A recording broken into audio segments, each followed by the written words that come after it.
May I come in sir? Yes Anita, come in. Sir, select motors, Ankit spare parts আর বাকিদেরকেও আমি quotation পাঠিয়ে দিয়েছি স্যার। গুড, তিনজনকে রেগুলারলি ফলো আপ করো। Okay sir. Anyway Anita, call up Hariram consultant also, ওনাদেরকেও follow up করো। Sure sir. Anita, sir, you are looking good today. Thank you sir. My pleasure. এই সালোয়ার কামিজে তোমাকে দেখতে খুব ভালো লাগে। Thanks sir. আর ওয়েস্টার্ন ড্রেসে এই চমক কোথায়? হ্যাঁ,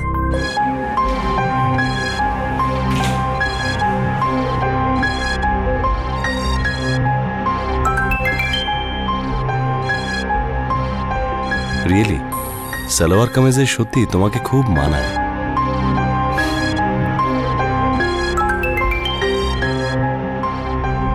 আর হ্যাঁ, যখনই তুমি সালোয়ার কামিজ পরবে তোমার চুলটা খোলা রেখো, খুব সুন্দর দেখতে লাগবে।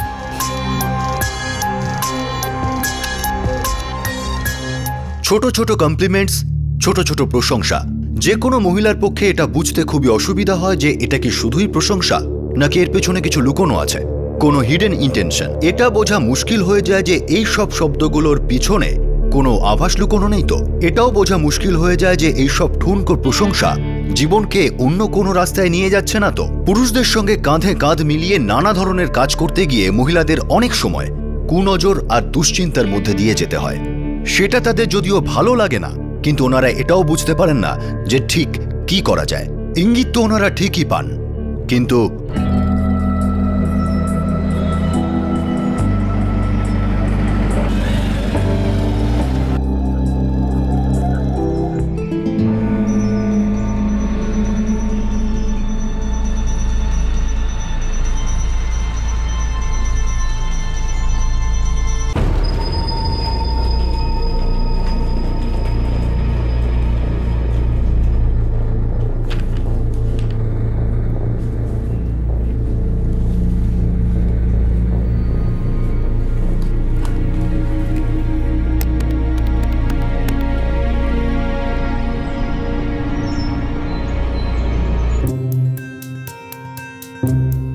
প্রিয়া, শ্রুতি। হ্যাঁ মা। দুধ খেয়ে নাও। মা, টেনিস ক্লাসের আগে দুধ খাবো না, ভালো লাগছে না। প্রিয়া, প্লিজ মা। হ্যাঁ মা, আমিও দুধ খাবো না। দুধ খাবে না, আর রাতে যখন পা ব্যথা হবে তখন বলবে মা প্লিজ পা টিপে দাও। বলবো না মা। আচ্ছা, লাভ ইউ, বাই। আরে বাই মাম্মা। প্রিয়া, শ্রুতি, একবার শোনো। বাই, লাভ ইউ মা। বাই মাম্মা। সাবধানে যাবে। বাই। এই মেয়ে দুটো না,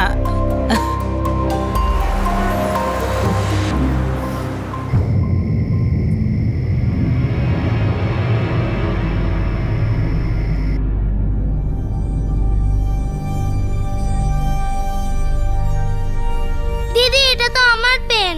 ঠিক আছে।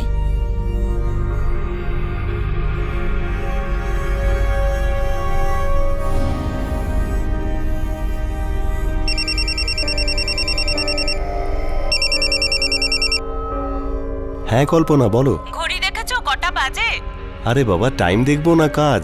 আজকাল রোজ দেরি করে আসছো তুমি। আরে কি করব, সেপ্টেম্বর মাস না, 30 তারিখের মধ্যে সব কাজ শেষ করতে হবে। তুমি না শুধুই কাজ আর কাজ করো, দেখবে কোনোদিন তোমার মেয়েরা তোমাকে দেখে বলবে মামা মামা এই আঙ্কেলটা কে। একটা কাজ করো, একটা বড় ছবি লাগিয়ে দাও, তার মধ্যে লিখে দাও প্রিয়া আর শ্রুতির বাবা। ঠিক আছে, তাড়াতাড়ি এসো। আরে হ্যাঁ বাবা, আসছি একটু পরে। বাই। আচ্ছা হ্যাঁ শোনো, খাবার টেবিলে রেখে দিয়েছি, যদি ঘুমিয়ে পড়ি তাহলে প্লিজ জাগিয়ে দিও। ঠিক আছে, বাই। বাই।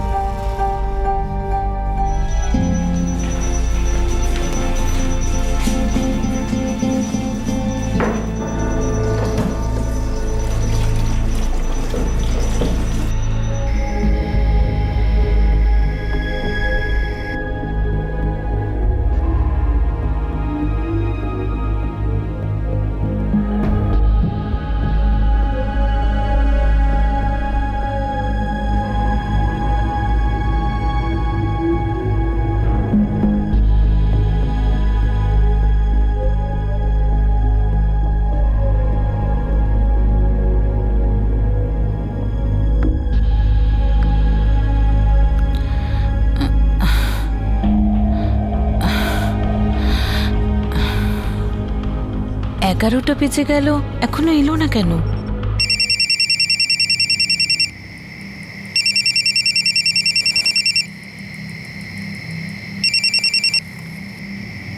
হ্যাঁ বলো কল্পনা। ঘড়িটা দেখেছো?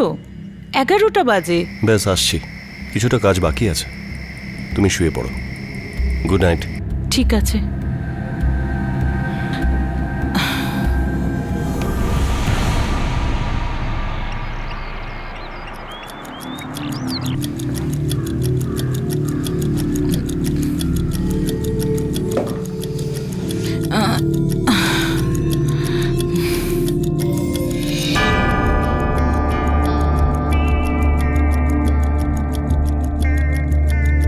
আপনি যে নম্বরে ফোন করেছেন সেটি এই মুহূর্তে সুইচ অফ রয়েছে।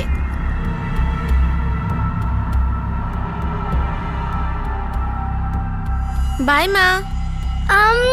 বাই মামা। বাই, সাবধানে যাবে।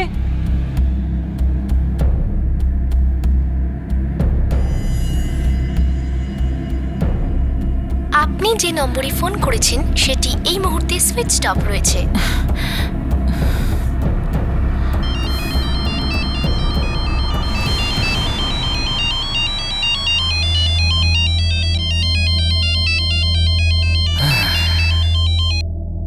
হ্যাঁ কল্পনা, বলো।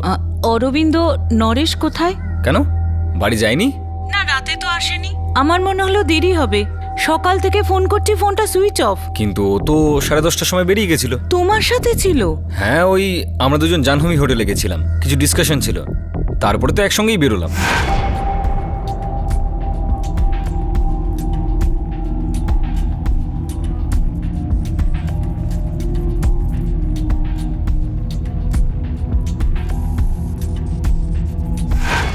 আমি তো সোজা বাড়িতেই চলে আসি, ভেবেছিলাম যে ও বাড়িতে চলে যাবে। 11:15টার সময় আমার ঘুম ভাঙলো, আমি ফোন করলাম। ও বলল অফিসে কিছু কাজ আছে। ও কি আবার অফিসে গিয়েছিল? কিন্তু ও তো আমাকে সেরকম কিছু বলেনি। অরবিন্দ, আমার খুব টেনশন হচ্ছে। তুমি আমার সাথে অফিসে যাবে যদি ওখান থেকে কিছু জানা যায়? হ্যাঁ ঠিক আছে, আমি রেডি হয়ে বেরোচ্ছি।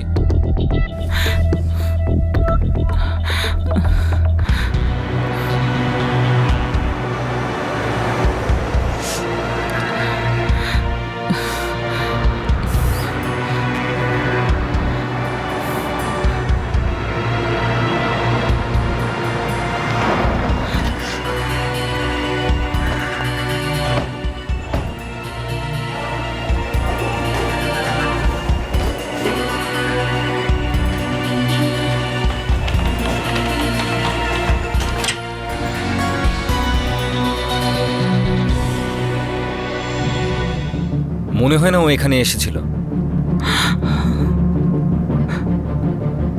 না ম্যাডাম, নরেশবাবু কেন, এখানে কেউই রাতে ছিল না।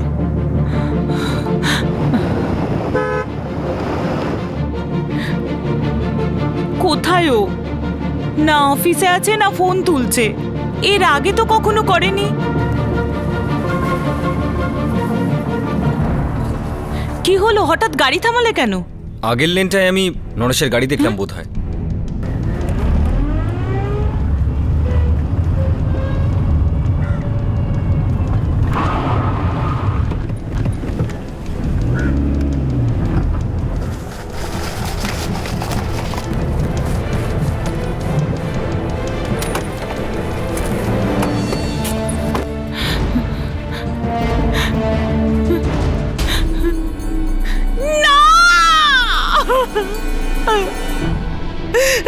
না, কোনো জিনিস হাত দিও না, আমি পুলিশকে ফোন করছি।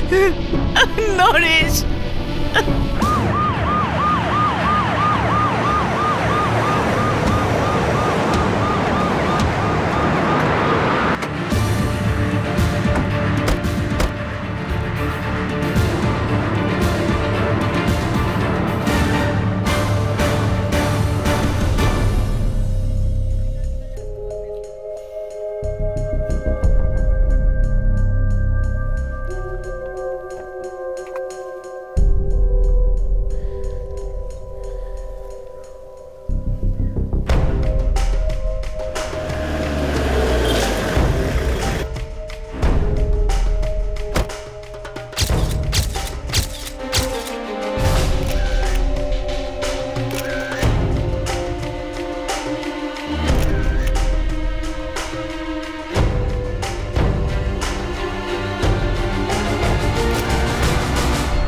এই ছুরি তো ওরই, সব সময় গাড়িতেই রাখতো। কেন?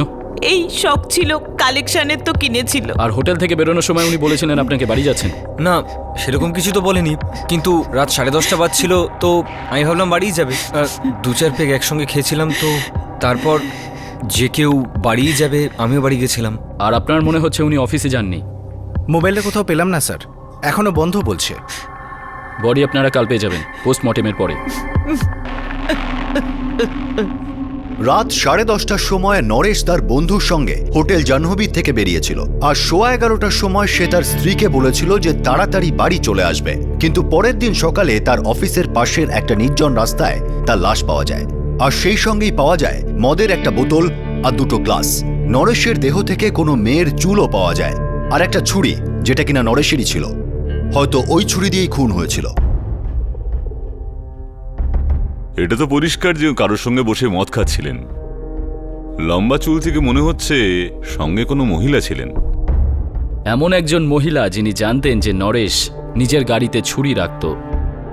কোনো অপরিচিত তো হতে পারে না, কারণ খুন নরেশের ছুরি দিয়েই হয়েছে। 13 বার ছুরি দিয়ে মারা হয়েছে। নিশ্চয়ই রাগের বশে এটা হয়েছে। একসঙ্গে মদ খাচ্ছিল, তারপর খুন। উদ্দেশ্যটা ঠিক কি? মৃত্যু রাত 12টা থেকে 1:30টার মধ্যে হয়েছে। আর 11:15টার সময়ও শেষবার নিজের স্ত্রীর সঙ্গে ফোনে কথা বলেছিল। না স্যার, নরেশবাবু তো রাত্রে এখানে ফিরে আসেননি। আমি তো এখানেই ছিলাম ডিউটিতে। আর উনি এলে নিশ্চয়ই রেজিস্টারে সই করতেন। আর এন্ট্রি না করে তো ভেতরে কেউ যায় না স্যার।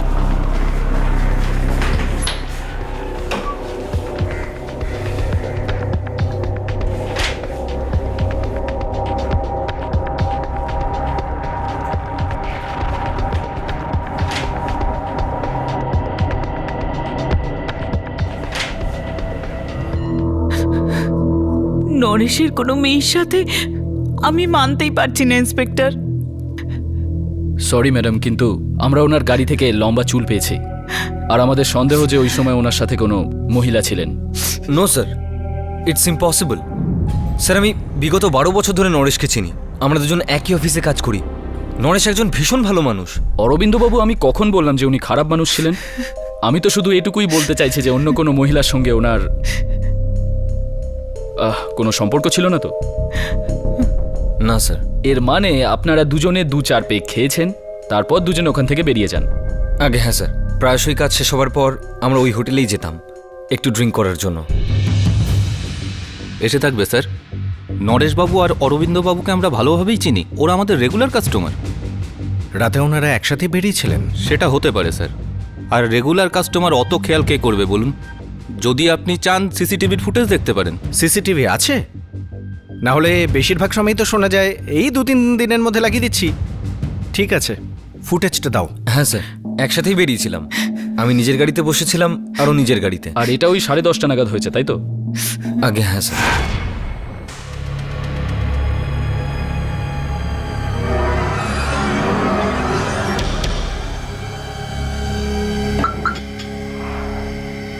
চল, see you tomorrow. Take care.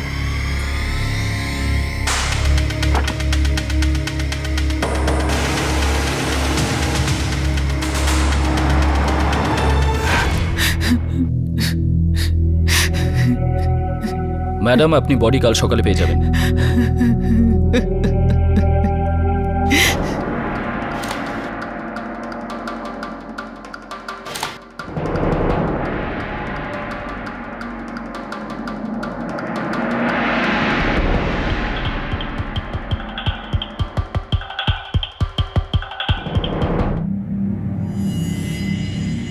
স্ত্রীর সঙ্গে কথা হয়েছিল 11:15 নাগাদ।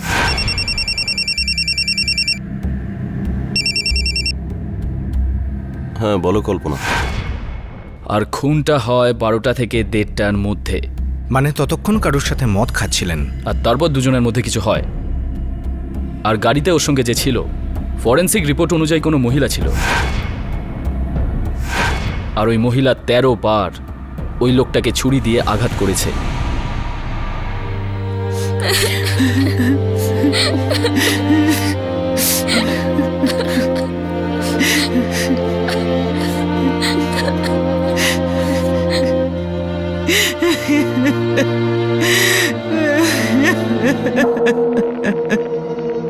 হ্যাঁ আজই, মানে কাল রাত 12টার পরে। হ্যাঁ, তুই হেড অফিসে ইনফর্ম করে দিস। Okay, by. অরবিন্দ, সত্যি বলো আমায়, ওর সাথে অন্য কোনো মেয়ের সম্পর্ক ছিল? কেন মিথ্যে বলবো? সত্যি বলছি, এই ব্যাপারে আমার কোনো আইডিয়া নেই। আর আমি যদি জানতামও তাহলে তোমার কাছে কেন লুকোতাম? আমরা নিজেদেরকে 12 বছর ধরে চিনি। আমি কেন এরকম করব?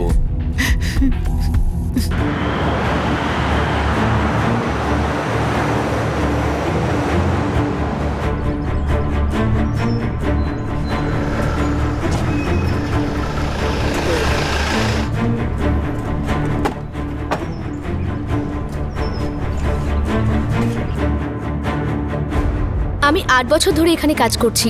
আমি নরেশ স্যারের ব্যাপারে এই সমস্ত কথা কখনো শুনিনি। উনি তো খুব ভালো মানুষ ছিলেন। না স্যার, এটা হতেই পারে না। আমাদের অফিসটা খুব ছোট, ফিমেল স্টাফ অনেক বেশি, কিন্তু নরেশ স্যার কোনোদিন কারোর সাথে বাজে ব্যবহার করেননি। উনি তো মেয়েদের সম্মান করতেন স্যার।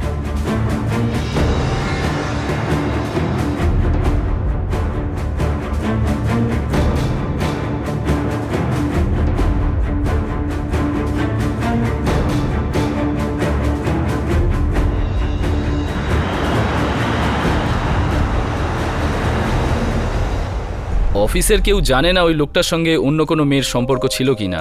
স্যার, ওই অরবিন্দ গুজরাল কিছু লুকোচ্ছে। না আনন্দ, আমার মনে হচ্ছে না উনি কিছু লুকোচ্ছেন। গল্পটা অন্যরকম, অন্য কোনো অ্যাঙ্গেলে কেসটা যাচ্ছে।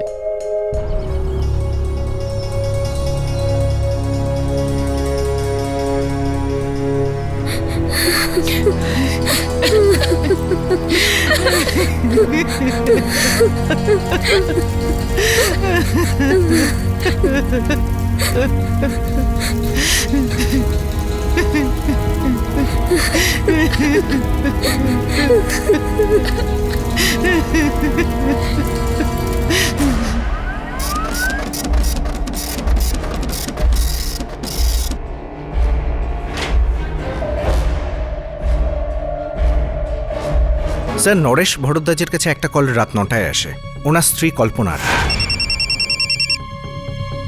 হ্যাঁ কল্পনা, বলো। আর ওর সঙ্গেই কথা হয় 11:15টার সময়। ঘড়ি দেখেছো? বেশ, আসছি, কিছুটা কাজ বাকি আছে।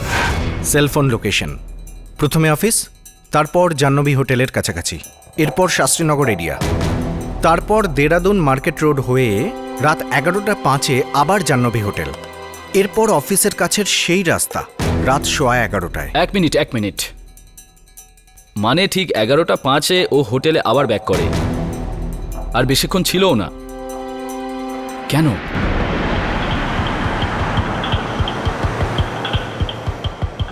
স্যার, কোনো আইডিয়া নেই যে নরেশবাবু এসেছিলেন কিনা। তখন হয়তো আমি ভেতরেই ছিলাম, কিন্তু আমাদের যে বার সেটা 11টার সময় বন্ধ হয়ে যায়। উনি মদ খেতে এসেছিলেন না নিতে? সেটা বলতে পারবো না। বারটা কোথায়? Sir, first floor.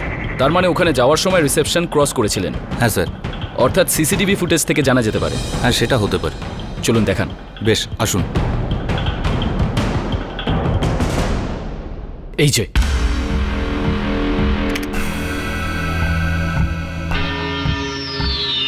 হ্যাঁ স্যার, উনি এসেছিলেন। আমি ওনাকে বললাম যে বার বন্ধ হয়ে গেছে। সরি স্যার, আজকে লাস্ট অর্ডারও হয়ে গেছে, বার বন্ধ হয়ে গেছে। মাত্র আধ ঘন্টাই তো লাগবে ভাই। রিয়েলি সরি স্যার, এখন তো নিয়ম খুব স্ট্রিক্ট হয়ে গেছে, 11টার পর বার বন্ধ হয়ে যায়। হতে পারে ভেতরে একাই এসেছিলেন, কিন্তু গাড়িতেও তো কেউ বসেও থাকতে পারে। আপনাদের পার্কিং লটে সিসিটিভি ক্যামেরা আছে? হ্যাঁ স্যার, আছে। 1 সেপ্টেম্বরের রেকর্ডিংটা আমাদের দেখান। দেখাচ্ছি।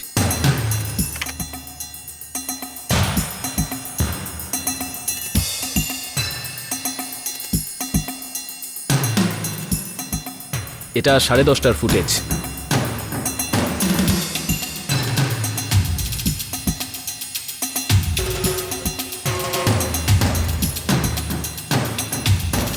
ওখানে দেখুন, কেউ আছে। 1 মিনিট।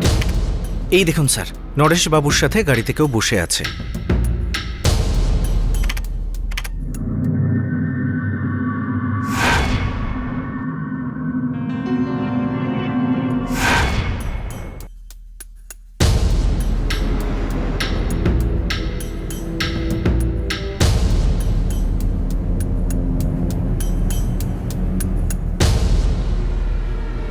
আনন্দ একটা কথা তো জানাই গেল, মহিলা ছিল ওনার সঙ্গে।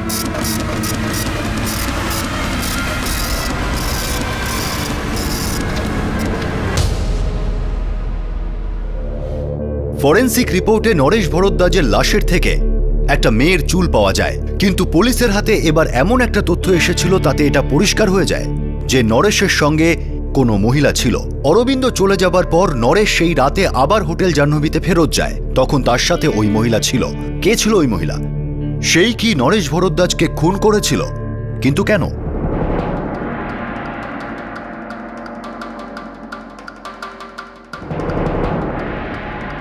না স্যার, আমি একে আগে কোনোদিন দেখিনি।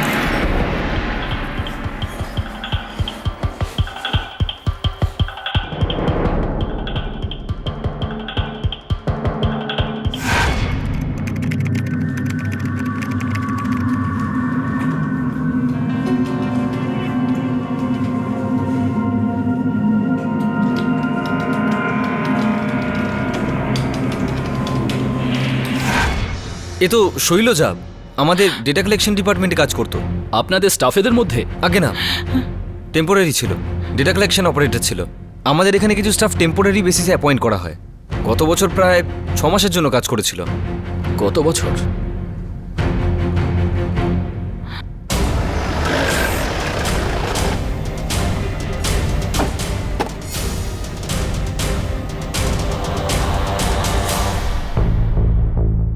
জানুয়ারি 2011 থেকে জুন 2011 পর্যন্ত শৈলজা ছিল এখানে 6 মাসের জন্য।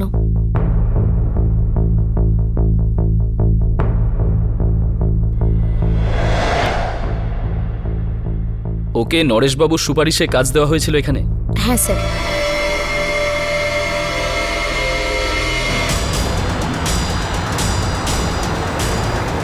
স্যার, এই শৈলজার নাম্বার বন্ধ। সেটাই এক্সপেক্টেড। আর স্যার, নরেশবাবুর ফোন রেকর্ডস আমরা আবার চেক করেছি। নরেশবাবুর সাথে এই মেয়েটির মাঝে মাঝেই কথা হতো। সলিগ্রামে থাকে। যদি অ্যাড্রেসটা ঠিক হয় তাহলে কিছু জানা যাবে। সত্যি বলো অরবিন্দ, শৈলজার সাথে ওর কিসের সম্পর্ক ছিল?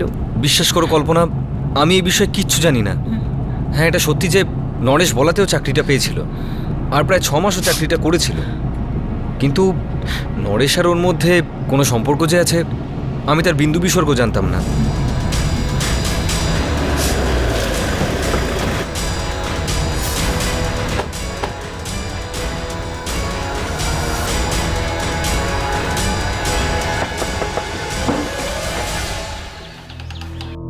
হ্যাঁ, শৈলজা এখানেই থাকে? আমার মেয়ে স্যার। কি হয়েছে? বাড়িতে আছে? ও তো এখানে থাকে না, খালি শনি আর রবিবার আসে। তাহলে কোথায় থাকে ও? এখানে এই দেরাদুন মার্কেটের পাশে, ওখানেই কাজ করে। ও ঠিকানা? কিন্তু বলবেন তো ব্যাপারটা কি স্যার? ঠিকানাটা বলুন।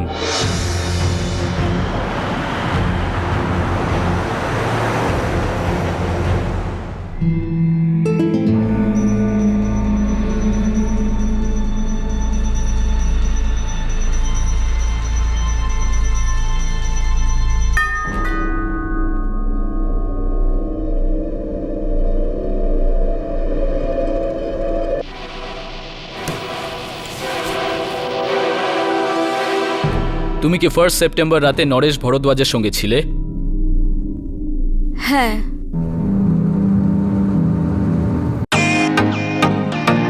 Welcome to beaten world. How may I assist you? নতুন ফ্ল্যাটের জন্য একটা স্ট্যান্ড ফ্যান আর কুলার নেব। এই পচা গরম থেকে একটু স্বস্তি চাই। বাজার চলতে সব ব্র্যান্ড তো আর ভরসাযোগ্য নয়। তার জন্য তো আমাদের ফ্যান আছে, all purpose bullet table fan, ceiling fan. আমাদের সিলিং ফ্যান কিন্তু 30 মাসের ওয়ারেন্টি সহ পাওয়া যায়। আছে ফারাটা 2 বছরের ওয়ারেন্টি, 17 থেকে 20 মিটার এয়ার ফ্লো। মধ্যবিত্তের সাধ্যের মধ্যে একমাত্র ভরসাযোগ্য ব্র্যান্ড বিটেন। আমাদের কুলারের কিন্তু অনেক range, 45 litres, 50 litres, 70 litres, 90 litres, 110 litres. Honeycomb সহযোগে বিটেনের সব কুলারের ওয়ারেন্টি 1 বছর। চেনা হাওয়ায় অচেনা অনুভূতির জন্য একমাত্র আদর্শ বিটেন। গরমে স্বস্তি পেতে বিটেনের ফ্যান হোক বা কুলার, আজই আনুন বাড়িতে। Beaten, digitally yours.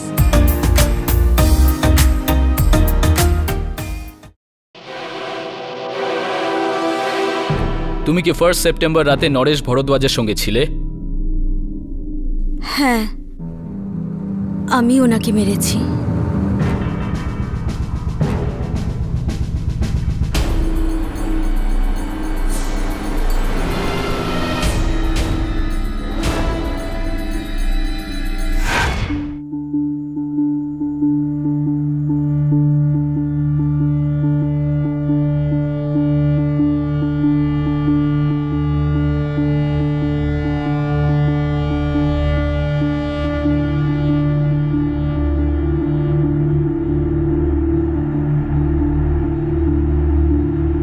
শৈলজা, তোমার প্রোগ্রেস কিন্তু খুব ভালো। Thank you sir. এখন যদি একটা সরকারি চাকরি পেয়ে যাই তাহলে খুব ভালো হয়। বাবাও রিটায়ার্ড হয়ে গেছেন, সমস্ত দায়িত্ব আমারই ওপর। কিন্তু তুমি সরকারি চাকরিই কেন খুঁজছো? সিম্পল ব্যাপার স্যার, একবার সরকারি চাকরি পেয়ে গেলে সারা জীবন আর চিন্তা করতে হবে না। প্রাইভেটের তো কোনো ভরসা নেই, আর আমার বাবাও তো সরকারি চাকরিই করতেন। আচ্ছা, তাই আমার জন্য এটাই বেস্ট অপশন। ঠিক আছে, আমি একজনকে চিনি যিনি হয়তো তোমাকে সাহায্য করতে পারবেন। স্যার প্লিজ একবার দেখা করিয়ে দিন না। ওকে, থ্যাংক ইউ স্যার।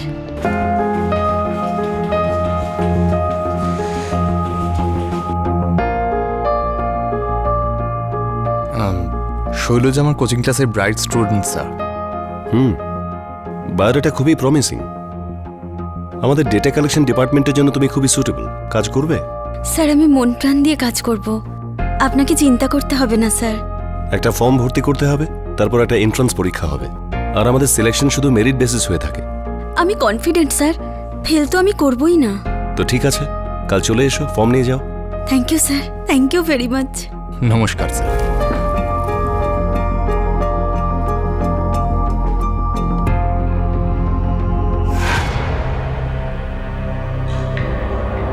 তিন দিন ধরে আমি অফিসে গিয়েছি, 3 দিন। উনি আমাকে 3টের সময় আসতে বলতেন আর সন্ধে 6টা অবধি বসিয়ে রাখতেন।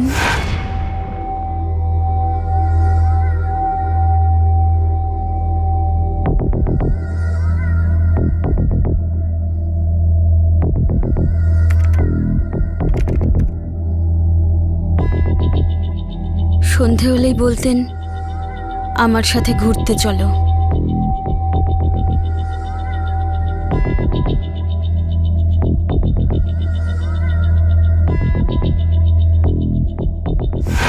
ও ফর্ম দেয়নি? দিয়েছিল, কিন্তু 4 দিন বাদে। 3 দিন ও অফিসে ডেকে তোমাকে বসিয়ে রাখতো, তারপর বাইরে নিয়ে যেত। তুমি জিজ্ঞেস করনি ওকে তোমাকে কেন ফর্ম দিচ্ছে না? কখনো জিজ্ঞেস করনি এমন কেন করছে? চাকরির দরকার ছিল। কিন্তু তাও তো চাকরি পেলে না।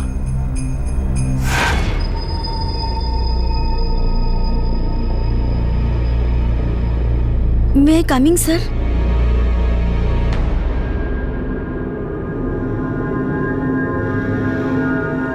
I am sorry Shailaja. Sir আমি খুব ভালো করেই পরীক্ষা দিয়েছিলাম, আমি বুঝতেই পারছি না ফেল কি করে হলাম।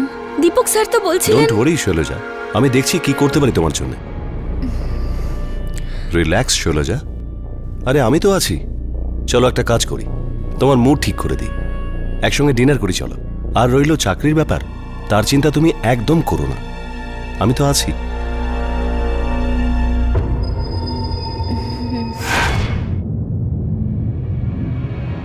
ও তোমাকে বাইরে নিয়ে যেত, তুমিও যেতে। চাকরির প্রয়োজন ছিল তাই তুমি ওকে বারণও করনি।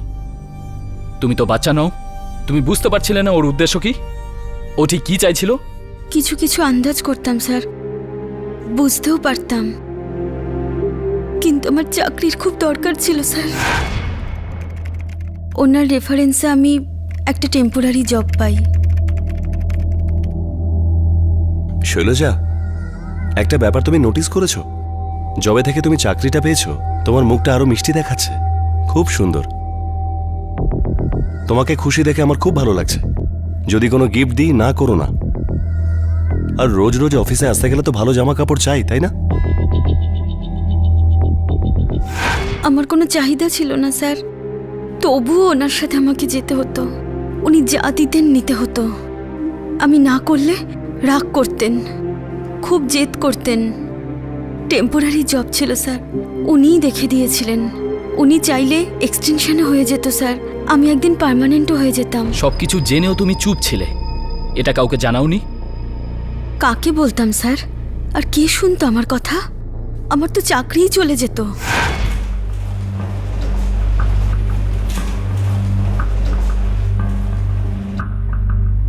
মে আই কাম ইন স্যার? ও স্যার, এই জবটা আমার চাই, আমার এটার খুব দরকার। শৈলজা, তোমাকে কাজের রেফারেন্স আমি দিয়েছি, আর 6 মাস পরে এক্সটেনশন হবে কিনা সেটা ডিপার্টমেন্ট বুঝবে। আর এই ব্যাপারে আমার সত্যিই কিছু করার নেই। I understand sir, thank you for all your help. আপনার এই উপকার আমি কোনোদিন ভুলবো না। Shailaja,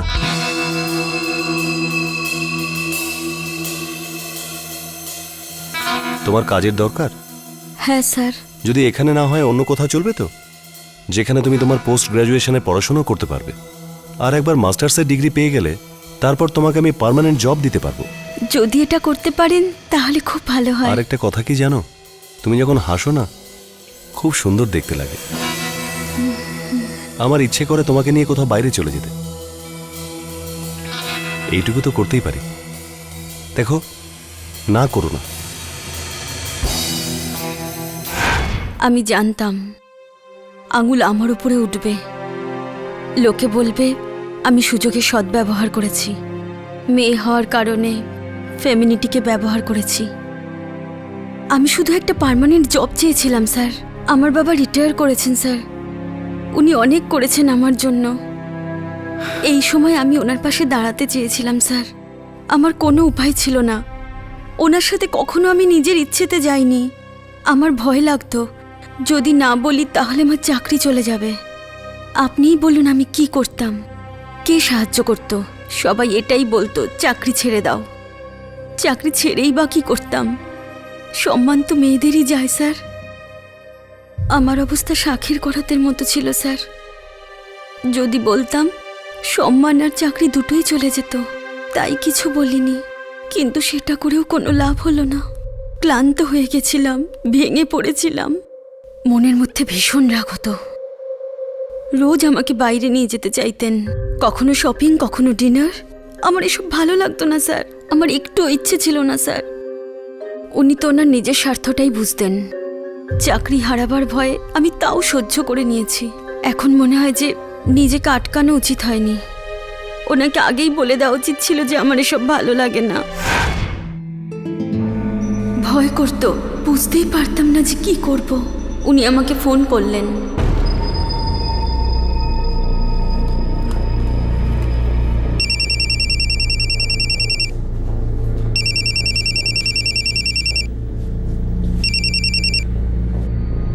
good evening sir. আজ রাতে তুমি দেখা করো। স্যার, আমি এইমাত্র অফিস থেকে এলাম, খুব ক্লান্ত। অফিস অ্যাকাউন্টসের এনকোয়ারি এসেছে, আর ওই এন্ট্রি তখনই হয়েছে যখন তুমি কাজ করছিলে। কোনো অসুবিধায় তুমি ফেসে যেতে পারো, আর আমিও। স্যার, আমি কাল সকালে এসে দেখে নেব। আমি জানি আমি কোনো ভুল করিনি। বোঝবার চেষ্টা করো শৈলজা, ভুল হয়েছে, তোমার সাথে ডিসকাস করতে হবে। দেখো, তোমাকে কেউ জিজ্ঞাসা করার আগে আমার সঙ্গে তোমার দেখা করাটা অত্যন্ত জরুরি। দেখো, চাকরিটা আমার সুপারিশেই হয়েছিল, তাই বিপদে আমিও পড়তে পারি। বুঝতে পারছো তো? আমাদের আজই মিট করতে হবে। Okay sir. আমি 10:30 নাগাদ ফ্রি হয়ে যাব, তোমাকে পিক করে নেব। বেশি সময় লাগবে না, অল্পই কাজ আছে।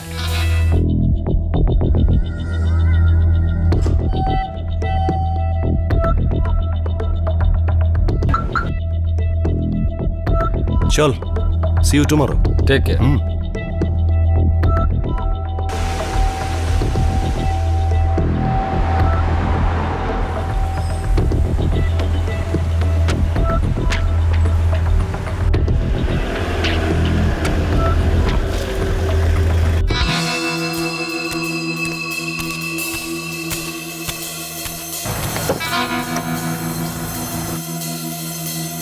আরে বাহ, you are looking so good.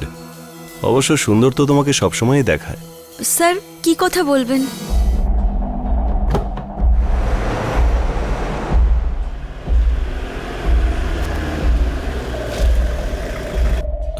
তুমি এখানে একটু বসো, আমি দেখে আসি বারটা খোলা আছে কিনা। স্যার, আমি কালকে দেখা করব। আমি অফিসে এসে আপনার সঙ্গে দেখা করব। এই সমস্ত কথা অফিসে হয় না শৈলজা, তুমি একটু বসো, আমি আসছি।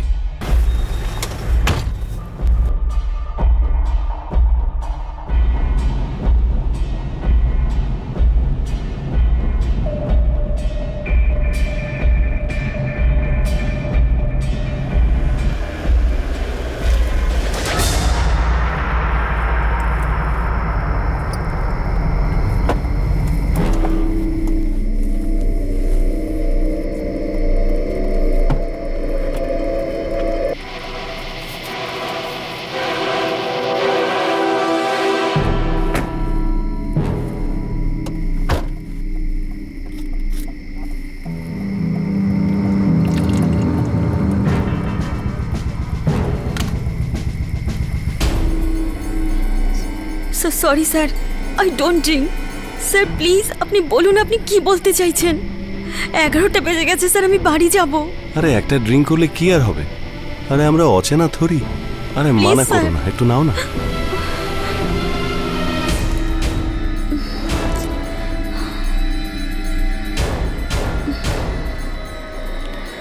কি হলো, নাও। Come on, cheers.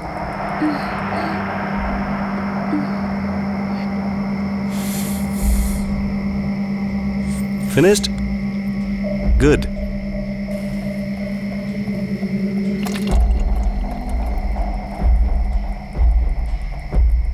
Come on, Shailaja. নাও না, খাও।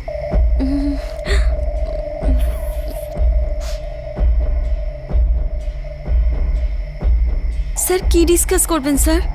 শৈলজা, বোঝার চেষ্টা করো। স্যার আমরা তো স্ট্রেঞ্জার নই, আমরা দুজনে এতটা ক্লোজ। তোমার মনে হয় না আমাদের স্যার, আরেকটু স্যার, ক্লোজ হওয়া please, উচিত? স্যার এরকম করবেন না স্যার। দেখো, মানা করো না। তোমার যেটা দরকার ছিল সেটা তো আমি দিয়েছি না। দেখো, তোমাকে চাকরি দিয়েছি, তোমাকে কত উপকার করেছি আমি। স্যার স্যার আমি তো বলেছি আপনার উপকার আমি কোনোদিনও ভুলতে পারবো না স্যার। তোমাকে এত কিছু দিয়েছি আমি, তার বদলে তুমি কিছু দেবে না আমাকে? দেখো, তোমাকে আমার ভালো লাগে, জেনুইন লাগে, এটুকু চাওয়া কি আমার অপরাধ? স্যার প্লিজ আমাকে ছেড়ে দিন দেখো- স্যার প্লিজ। স্যারের যে চেহারাটা সেদিন আমি দেখলাম সেটার ভয় আমার অনেক আগে থেকেই ছিল। দোষ তো আমারই, ভুল তো আমিই করেছি। যখন উনি জব অফার করেছিলেন তখনই ওনার উদ্দেশ্যটা আমার বোঝা উচিত ছিল। ওই গিফটস, ডিনার, ওনার হেল্প, আমার বোঝা উচিত ছিল যে উনি কি চাইছেন। বুঝতে পারতাম স্যার, কিন্তু কোনোদিন আমি এটা ভাবিনি যে যা নিচ্ছি তার জন্য এই দাম দিতে হবে।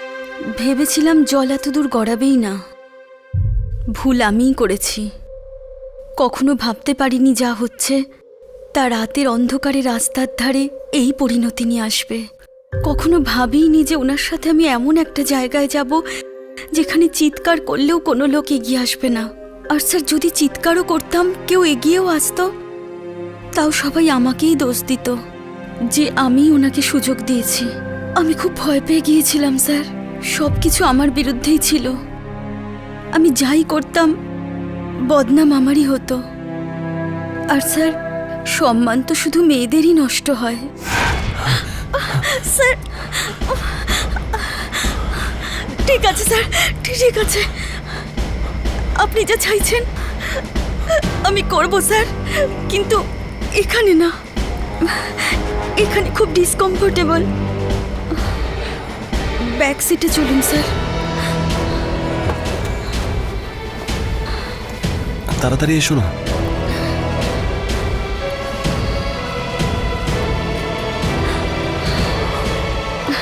একটু কাছে এসো না। স্যার আমি আসছি।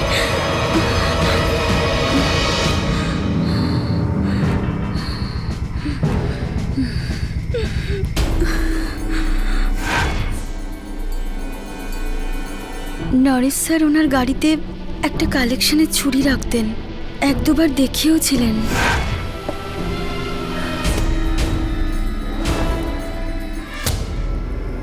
এটা তুমি কি করছো? না বলা উচিত ছিল, অনেক আগেই না বলা উচিত ছিল। ভুল করেছি, কিন্তু আর ভুল আমি করব না। আর এ জীবনে আমি তোমার মুখ দেখতে চাই না।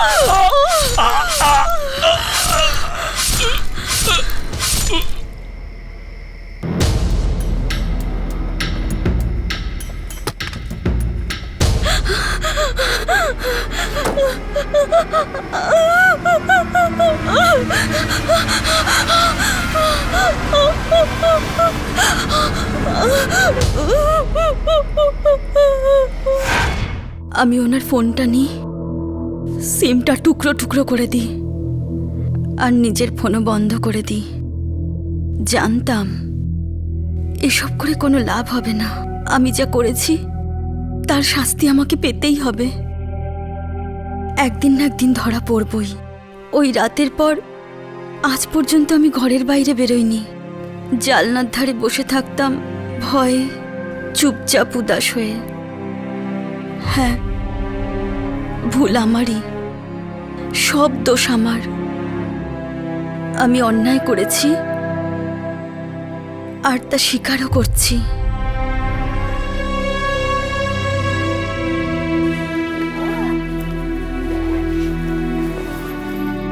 বাই মা। By mamma. বাই সোনা।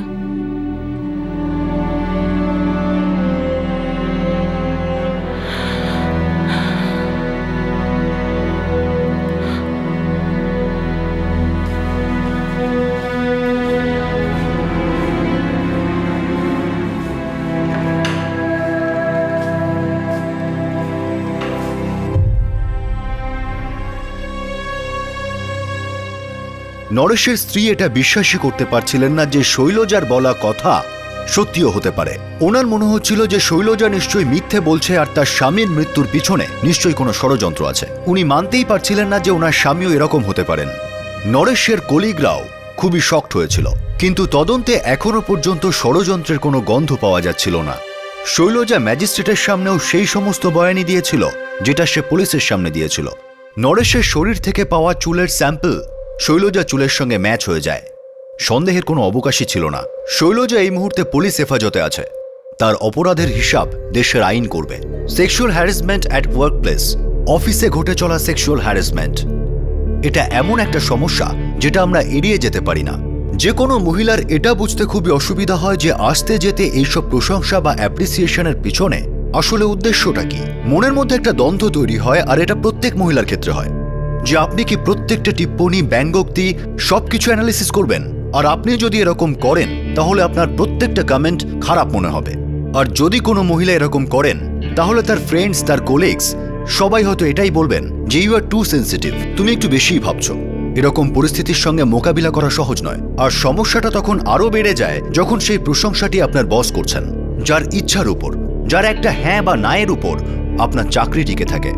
প্রায়শই পুরুষেরা এটা বলে থাকেন যে মহিলারা মহিলা হওয়ার সুযোগ নিয়ে থাকেন, নিজেদের ফেমিনিটিকে কাজে লাগিয়ে তারা যে কোনো কাজ করিয়ে নেন।